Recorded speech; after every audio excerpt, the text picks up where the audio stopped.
Picture this, you're out and about, you're living your life, and you've got an idea for a song, but you're nowhere near a computer or your instrument. So what do? How do you make sure you don't forget it? Dun dun dun dun dun dun dun dun. Today we're going to see if I can turn this voice note into the hardest metal song that I've ever written. And I don't mean hard as in difficulty, I mean hard as in... So in order for us to pull it off, we're going to need to track some guitars, write some bass, and also write some drums. We might also add some extra layers in there as well, maybe some samples. And hopefully by the end of it, we'll have something that sounds particularly girthy. Due to how fantastic and precise my voice memo is, I already know roughly where I want the guitar chugging pattern to align. Align? But I don't really like tracking guitars until I've already laid down some drums and sometimes some bass as well. So we're going to work on programming the drums. So this is the section that I've been thinking about including this riff. 1, 2, 3, 4, 1, 2, 3, 4. It's going to be an interesting one because we're in 212 BPM, but what I'm going to do is I'm going to change the tempo, so it's going to be a polyrhythmic change. Imagine that the click is doing this. What I want to change it to be is this. So there's a big open note, which is going to lead us into the pit, and it's going to go bang. Whenever you're writing a riff, I always tend to put the kicks in first where I want them. So that's where the kicks go in. So it's kind of like a triplet feel, polyrhythm over the top of the 212 at 4/4. So this is what it's going to sound like. Dun dun dun dun dun dun dun dun dugga dugga dun dun dun dun dun dun dugga dun dun. So I have a pretty good idea as to where the snare's going to go. So it's going to go dun dun dun cat dun dun dun dun cat dun dun dun dun cat dun dun dun dun cat dun dun dun. Okay, so that is our rough rhythm. The next step is we want to ride something. I need to ride something. What are we gonna... There's no way I'm keeping that in. Let's just put some fucking chinas in here. This is where we're gonna feel the polyrhythm now, putting these cymbals in, because they're not gonna be on these lines where the bars are. So again, see, look, the first one is like there on the grid. That one is. And then we want that spacing between all of them. And you can kind of see where these notes are placed. They're not placed in the usual places. But it's all about keeping the space, the distance between... Fucking, oh my god. It's all about keeping the same distance in between these notes so that you have the polyrhythm working out. So this is going to be what we're doing.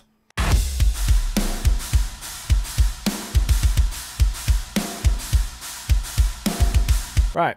How can we now make this a little bit more interesting? Well, I can definitely hear some ghost notes going in. What we're looking for is to insert the ghost notes in the gaps where the notes do not hit. So for example, there is a gap here where we're not hitting anything. There's another one just before there, but you wouldn't put one there because we're about to hit a snare. So that's the first gap. Ooh, so what we can do here, this is a little trick that I like to use. So obviously these are our root notes, dum dum dum, cat.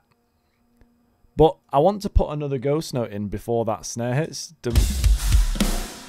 So to make this beat slightly interesting, I can replace this kick on a root note with a ghost note with the slightly heavier hit and shift the kick one note to the right. So instead of it going da da da, it's going to go da da da, and then it's going to hit the snare on the last one. So rather than it sounding like this, it's going to sound like this. Now again, writing drums, it's all about taste. It's all about what you like playing, but this is the sort of thing that I would write. It's very groovy, using the ghost notes to accentuate the groove, which is what we like to do. So we're going to put another ghost note here because there's no note being hit on either the cymbal or the kick. So there's a nice little pocket there for us to put this ghost note in. So it's another one there. And again, what I'm doing is I'm making a choice and then I'm listening back to it in context. So that I can listen and use my ears to decide that's right, that's wrong. Because at the end of the day, that's what you should do. Trust in your ears. God gave you 2 ears, 2 eyes, and only one brain. I don't know where I'm going with that. So now I want an accent splash. Doesn't always have to be a ghost note. So if you think about it, we're riding with the right hand. The left hand's free. He's not doing anything, so we can hit a little splash on that. Whereas you could technically put a ghost note there, but you could also use something else like a cymbal. So we're going to put a little splash there. Sometimes what I like to do is put 2 kicks on the lead up to a snare. So it's fucking hell. So it's like. So if you listen to how this sounds. But the problem with this is if you use it too much, it can sound very robotic. You can try and negate that a little bit with the velocities. That did a lot, to be fair. I'm going to change the pattern. So we're keeping the root note basses where they are. We're just including a little bit of a fill. I'm also going to change from the China to the right hand crash there, and then hit the left hand crash. So we're going to go dun gun cha dun dun boom da like this. Perfect. So this is what we've got.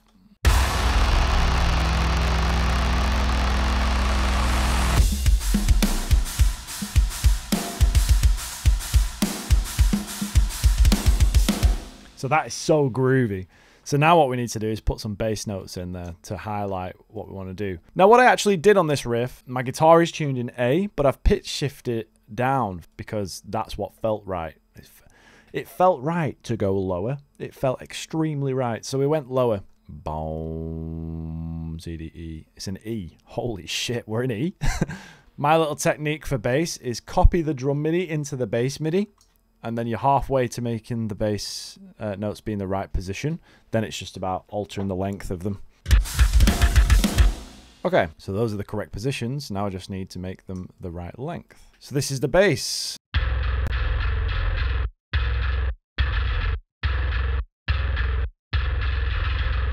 So now I would feel comfortable to track the guitars. So that's what we're going to do in just a moment. Oh. Bloody coffee's gone cold now. It took me 17 years to make the drums. That's why. Oh, come here. You naughty little girl. When I'm tracking guitars for a demo like this, I'm not looking to have the cleanest fucking and most amazing takes that I've ever had in my entire life. But the main thing that I'm trying to communicate through this is I want the notes to be clear and I want the position to be clear. So what you'll find me do is what you'll find me do? Does that even fucking work with the English language? What you'll see me do, is probably a better way to put it, is chop up my guitars a lot while I'm taking them. Sometimes I'll record like a specific section just so that I can get it and just so it can sound like correct in the project. And then when I come back around to record it for the final record, I'll take a bit more time and get a better take. But for this, I just want to get that dump, dump, dump, dump, dump, dump. So let's loop it round a bit. Put the click on. I'm not going to put the click on because it's currently a polyrhythmed to 4/4 at 212, so it's confusing the literal fuck out of me. So I'm going to take them off and just go strictly off the drums.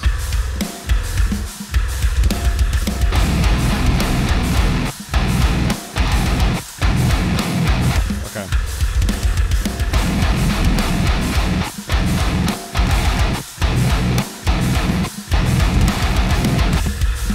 That sounds fucking mint.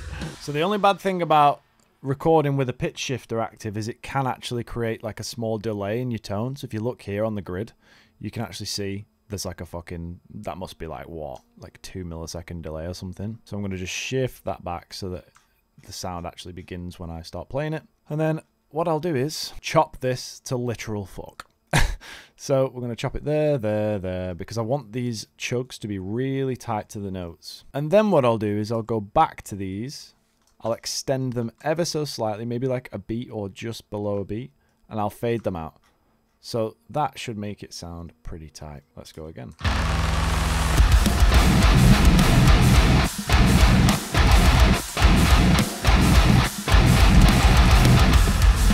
Okay, that was a pretty decent take as well. We're going to do the same. I'm going to shift it back so that we get rid of that delay. And I'm going to chop it up and fade it out. And this will make your guitars sound extra tight. Nice and tight if you're a Brooklyn Nine-Nine fan. And if you're not, then you are an uncultured swine. And you should get some Jake Peralta in your life. This is what we've ended with. Oh my good lord.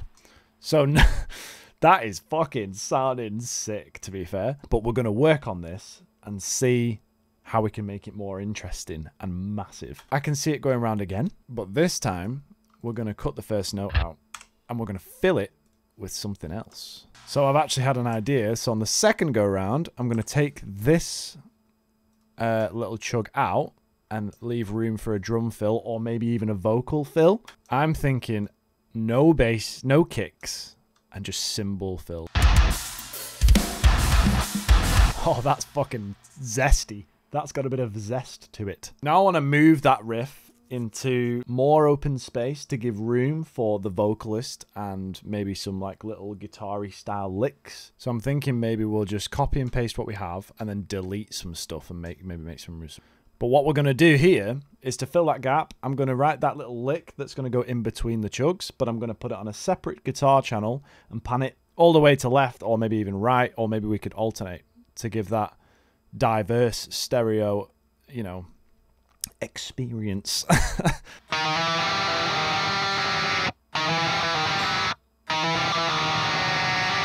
Let's record that little gap. So it's doo-doo.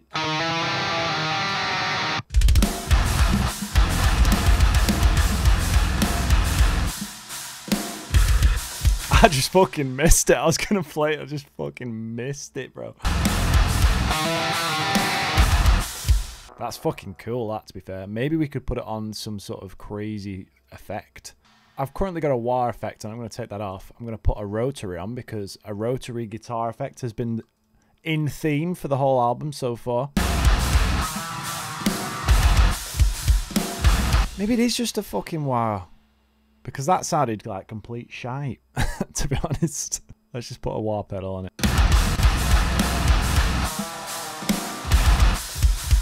Again, that sounded sick, so maybe you don't have to put anything too crazy on it. See, now I'm thinking like a squirrel.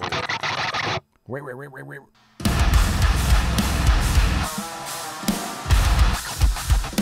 Don't like it. Bag of shit. Maybe it's going to go back to the original, but with an extra gap. So we'll copy those back in. So it'll be... We'll have the gap again at the start. Bum, bum, bum, bum, bum. Because you know I'm going to fill that with a sample. Okay, something like that. So what I've done there is I've used the MIDI bass to write the guitar, because sometimes it's easier to kind of gauge what you want to do simply by using a piano roll and punching the notes in, and then you can translate that to the guitar later. Maybe we'll just try that. That's very metal.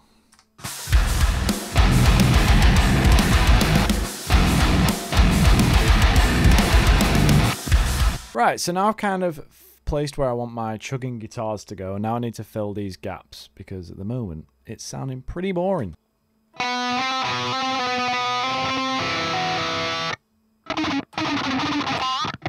Maybe that's it. Oh.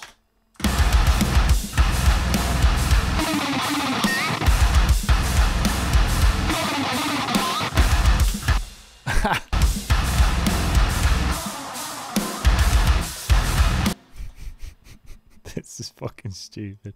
What we have is this crazy sample that's like, it sounds like you're in Chernobyl and you're in the fucking wrong place. Basically, you're fucked. So I have this haunted sample that is quite apparent through the whole record that I'm going to shove over the top of the drop, but I'm also going to chop it in line with the guitars, which is something that I like doing recently. So when you create a gap, you can really hear them because you're cutting the samples as well. So what I'm thinking about adding now is the same ambient drive pedal that I had before, so it kind of sounds like this. Really cool patch that we've got there.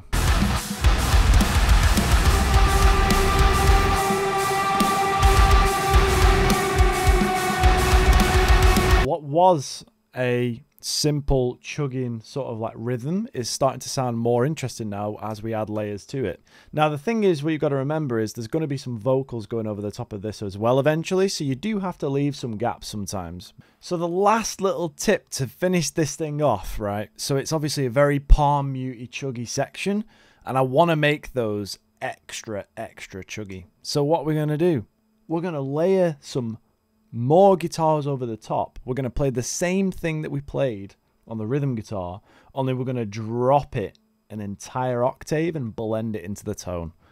So to do this, you can either do it with an octave pedal, but the way I'm going to do it is I'm going to have two separate guitar tracks that have an octave effect on it, and I'm going to just have two more fresh takes, and I'm just going to do not that, because that is the wrong tone.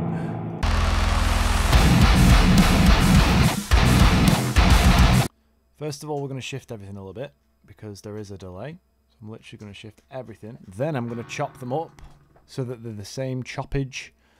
That's the technical term, choppage, as all the other guitars, so that we don't get any of that horrible distortion overlap. And by doing this, you're thickening up the low end of your guitar tone. But it's a really interesting little trick that kind of gives it that thickness that you're looking for. So let's have a listen to how that sounds, and I'll even give you the little bit that I wrote previous to it as well, so you can kind of get it in context of what it's going to become.